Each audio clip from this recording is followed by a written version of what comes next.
लोग कह रहे हैं कि वोट देते हैं पतंग को, चला जाता है कमल को।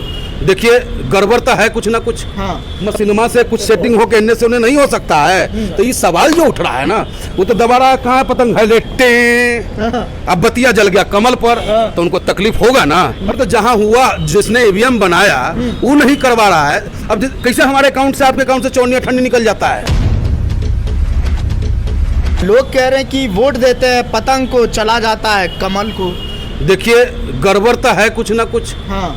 न तो लोग झूठ काहे बोलेगा भाई। काहे कि तकलीफ किसको होता है, जो वोट दिया वो तो दबा रहा है कहाँ पतंग है लेटे, अब बतिया जल गया कमल पर, तो उनको तकलीफ होगा ना। मानते हैं ऐसा घालमेल है। देखिए हम लोकतंत्र पर उंगली नहीं उठाना चाहते हैं। हमारा नेता जो है चुनाव आयोग पर उंगली नहीं उठाना चाहता है, लेकिन चुनाव आयोग से पुनः निवेदन हम कर रहे हैं कि जब इस सवाल उठिए रहा टे और पे का, तो काहे नहीं हटा देते हैं भाई। हाँ। सबसे ज्यादा विकसित देश अमेरिका, वहां भी बैलेट पेपर से चुनाव होता है। हाँ। अरे यहाँ तो और खाली बैठल है हम।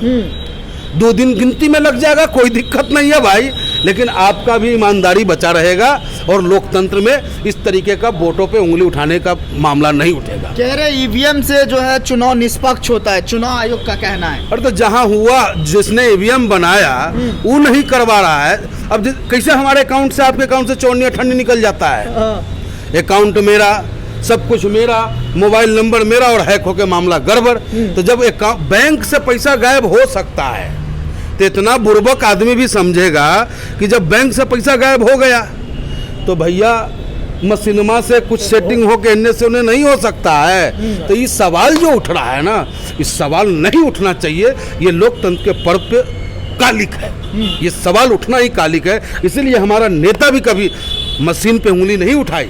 हमारा नेता ये कहता है कि चुनाव आयोग पूरी पारदर्शिता के साथ काम करे। तो बीजेपी की जुबान तो बोल रहे हैं ना, आपके नेता कहते हैं कि दिमागों में छिप है लोगों के। गजबे बतिया रहे, फिर आप कह दिए बीजेपी के भाषा। हम लोकतंत्र तो है ना, अरे हम लोकतंत्र की भाषा बोल रहे हैं साहब, हम लोकतंत्र की भाषा बोल रहे हैं, संवैधानिक भाषा बोल रहे हैं। हम चुनाव आयोग को आईना दिखा रहे हैं कि आप पे जो निष्पक्षता की उंगली नहीं उठ पा रही है कि आप निष्पक्ष हैं, उसको क्लियर कीजिए ना भाई। काहे बार बार आप मशीन में पर करते हैं काम। न कागज होगा, दुनिया भर के लोगों का कारोबार बढ़ जाएगा, जो बेरोजगार बैठा हुआ है तो बहुत तरह के फायदा होगा। इसलिए बैलेट पेपर से ही चुनाव हो जाए, ये मेरा अनुरोध है चुनाव आयोग से। कितनी सीटें जीत रहे हैं? सभ्य जीत रहे हैं, सभ्य जीत रहे हैं। कितना का अब कोई नहीं है टक्कर में। कहे पड़े हैं चक्कर में, जितना पर हम लड़ रहे हैं ना सब हमारे है। वादा रहा, अगर नहीं जीते दोबारा बात करेंगे। अरे फिर बतियाएंगे, हम भागे वाले लगते हैं आपको। अरे हम बैरिस्टर साहब के नसीब आई हैं। हारना और जीतना उसने लिखा है, और लड़ना अपने जिगर ने लिखा है। हम लड़ेंगे और जीतेंगे। दोबारा अपील कीजिए लोगों से कि वो घर से निकल के वोट करें। क्या कुछ गाजियाबाद के लोगों से क्या कहेंगे? मेरे प्यारे मतदाताओं, प्रथम चरण के मतदाताओं और दूसरे चरण के मतदाताओं, और खासकर मैं गाजियाबाद का सेवक हूँ, नेता नहीं हूँ, मैं एक सेवक हूँ। और सेवक की हैसियत से गाजियाबाद के मतदाताओं से अपील करता हूँ कि मेरे गाजियाबाद के पढ़े लिखे संभ्रांत वर्गों के लोगों, कब तक जात के नाम पर वोट करोगे, जमात के नाम पर वोट करोगे, विकास के नाम पर आप वोट करें। आप सोचें कि गाजियाबाद हॉट सिटी है, गाजियाबाद हिंदुस्तान की राजधानी के नज़दीक है। उसके बावजूद जैसे ही आप दिल्ली से गाजियाबाद में इन करते हैं, हमें एहसास हो जाता है कि मैं गाजियाबाद में आ गया। इतनी बदतर स्थिति आज भी है। स्मार्ट सिटी की वादा करने वाले आज तक ये पॉल्यूशन नहीं कम करा पाए।